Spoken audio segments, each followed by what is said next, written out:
Hello, everybody. Welcome to Tea and Chat. I'm Sharis Alldredge, and this is my sister wife, Vanessa. Hi. Got a beautiful tea today that I don't think I've ever tried before. Yeah, this is a lovely one. It's from the Republic of Tea. It's called Pomegranate Green. As you would expect, it is a green tea with pomegranate and also hibiscus. So if you can see in my cup, I will try not to spill it. It has this really beautiful pink color, probably from the hibiscus and the pomegranate. And when I brewed it, it's actually kind of a surprise to me. It was just really delightful. And yeah, that's really good. I don't really like green tea, but that's very pleasant. yeah, the pomegranate and the hibiscus really give it a nice punch. So it's got just a little bit of a kind of almost a tart, fruity kick, and it's really a pleasure to drink. So, yeah, it's really good. yeah, I would recommend it. Anyway, today we thought we would talk about something.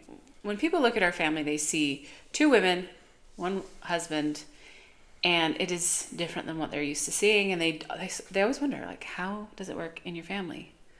And because there's both of us running the household, it is a genuine question. How do we do things like chores and cooking and cleaning? Yeah. And so we thought we would share with you today kind of our approach that we have taken over the years, kind of figure out how to make that work for us and what we've done to adjust as needs change. Yeah. It took Vanessa and I actually a couple years of just kind of limping along before we started implementing a schedule. And I remember, one day in particular, I was sitting downstairs in my bedroom and I could hear Vanessa upstairs making dinner. And the thought process that everything that was going through my head, I was like, oh, Vanessa's making dinner. Is she making dinner because she thinks it's her turn to make dinner? Or is she making dinner because she thinks it's my turn to make dinner, but I'm not doing it, so now she has to do it?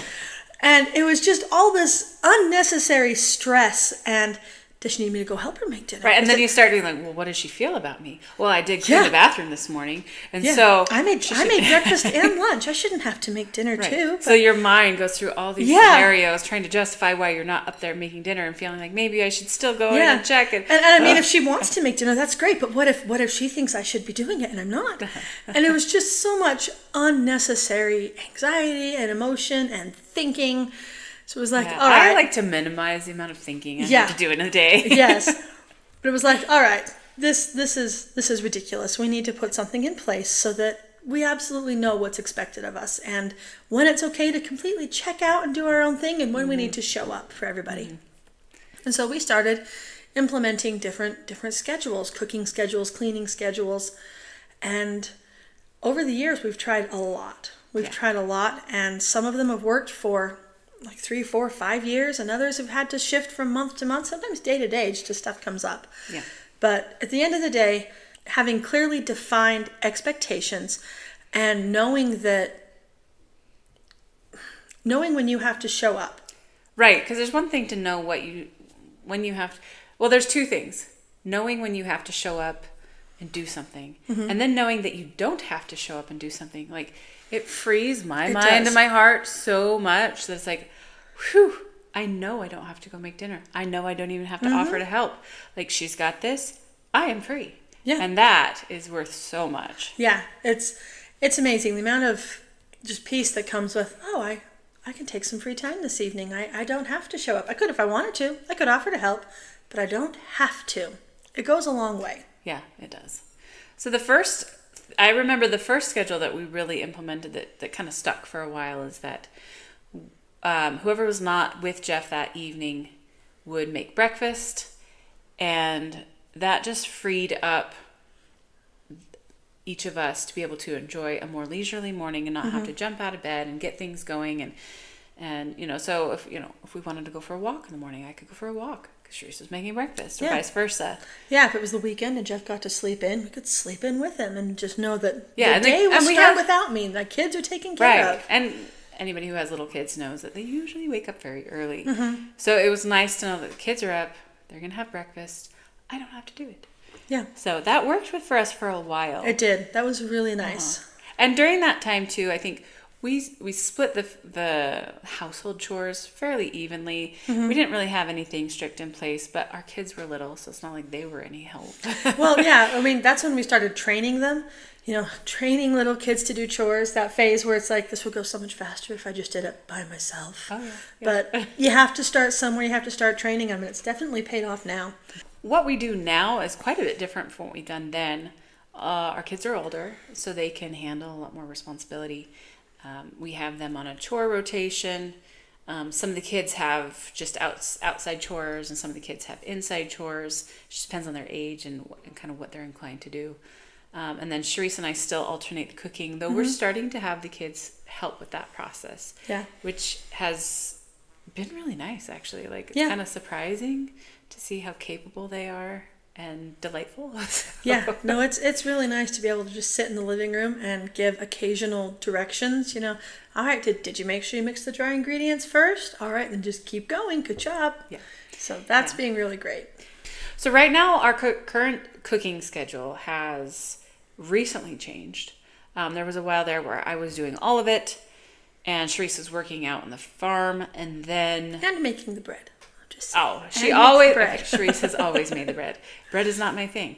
I don't like making it.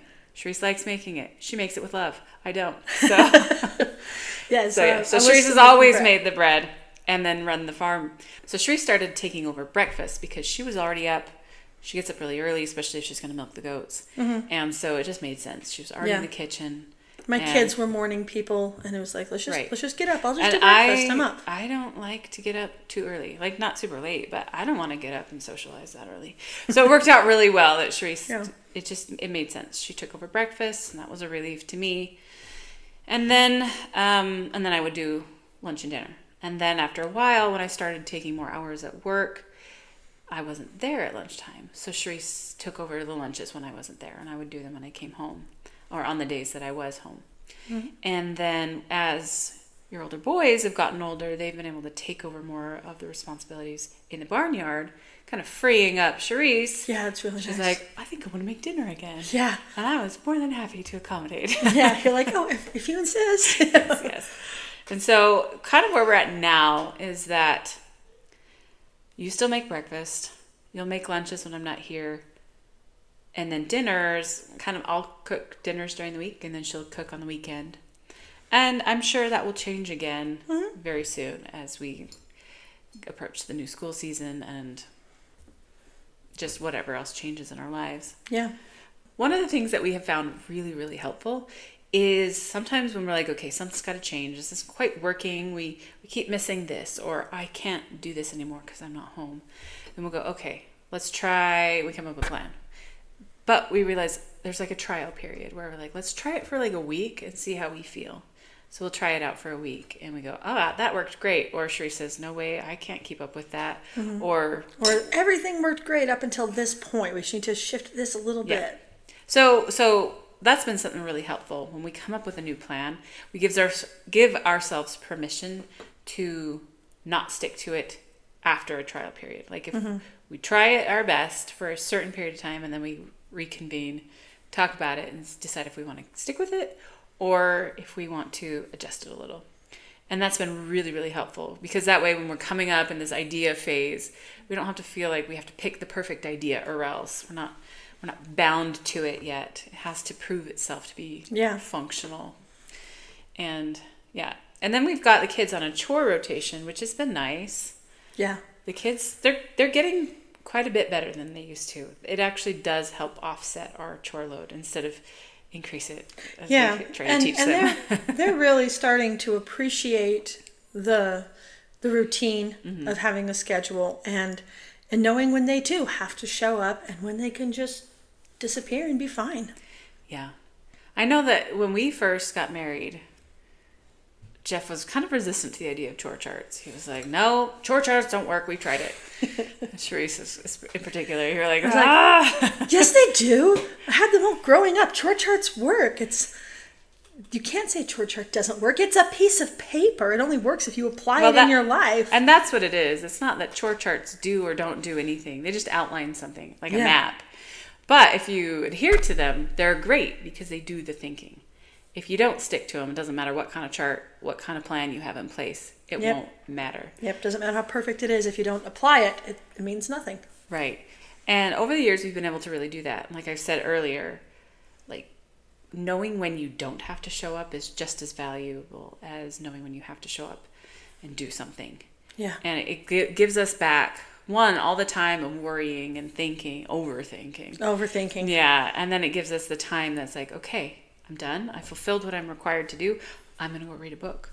I'm going to go work on this project or whatever. Yeah. And it's... Yeah, no, I know that after we're done having this discussion today, I'm done. I don't have to make dinner tonight. I can go do whatever the heck I want. And I'm free for the rest of the day. Right. Thank you. You're welcome.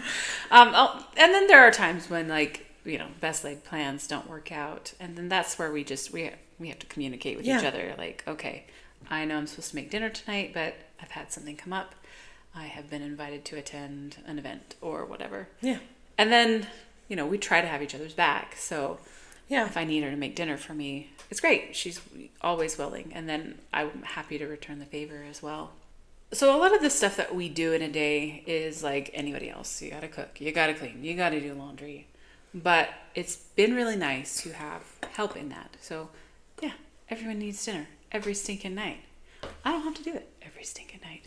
Sharis gets to do it too, and we share that load together. You know the quote, many hands make light work.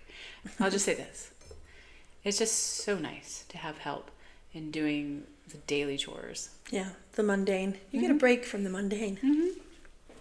I remember one time I was sitting in a park with a bunch of ladies, and I think it was like a homeschool gathering or something, and we were going around the circle, and these ladies were all talking about their struggles with trying to keep up with homeschooling and cooking and laundry, and they were kind of sharing their tips or what they'd found worked or these areas they were struggling in. And when it got around the circle to me, I remember just kind of going, this probably won't go over well, but oh well. I was like, if you considered a sister wife, because literally I can sit upstairs and do homeschool with my kids and know that lunch is going to be made when I'm done. And I thought, I don't even have to cook dinner tonight. It's going to be done. So I don't feel like I can really offer you guys any tips or solutions because I can tag team it, and Right. these monogamous women couldn't. And so it made me grateful as I sat there going, I don't have that problem. I don't have that problem. I don't have that problem. and yeah, just to add to what you were saying, having help in the home is a big plus to polygamy and sharing a home. Pros and cons, but one of the pros is that you have help. You are not in the trenches alone. Everything's going to get done and you don't have to do it all. That's all I have to say on the topic. I was like waiting for the punchline. Oh no, that was the punchline. That was the It punchline. passed me by. So I know we didn't get into all the nitty gritties of every single program that we've tried, but the gist of it is that we regularly evaluate what we need to do. We put a plan in place, we try it out, and if it works, we stick with it until it doesn't. And we try to make sure that all the bases get covered. Meals get made, laundry gets done, chores get done, and that also that it's not overburdening any one particular person. Because in one moment, I might be able to handle tons. Maybe I get sick, or maybe life comes up and my time is required elsewhere. And so I can't carry the same load. And so it shifts onto other people in the family. And so having a chance to talk together, come up with plans, and adjust plans has been so incredibly helpful for us. And it allows us to take the waves of life, ride the waves of life, and to help stabilize each other, strengthen each other, and give us a moment of peace, which is just so lovely. Can't emphasize that enough. It's true. So, yeah, it works for us. And I'm sure, honestly, I think applying those principles would probably work for anybody. Everyone's life's different, but you can come up with what does work for you. And then just keeping the communication open. Yeah, and don't be afraid to change. Don't be afraid to change as things come up. Yep. So, well, I think that about covers it today. So Thank you, everybody, for being here with us. If you'd like to subscribe, that would be awesome. And if you have any questions, please leave them in the comments below. And I guess we will see you next time. See you.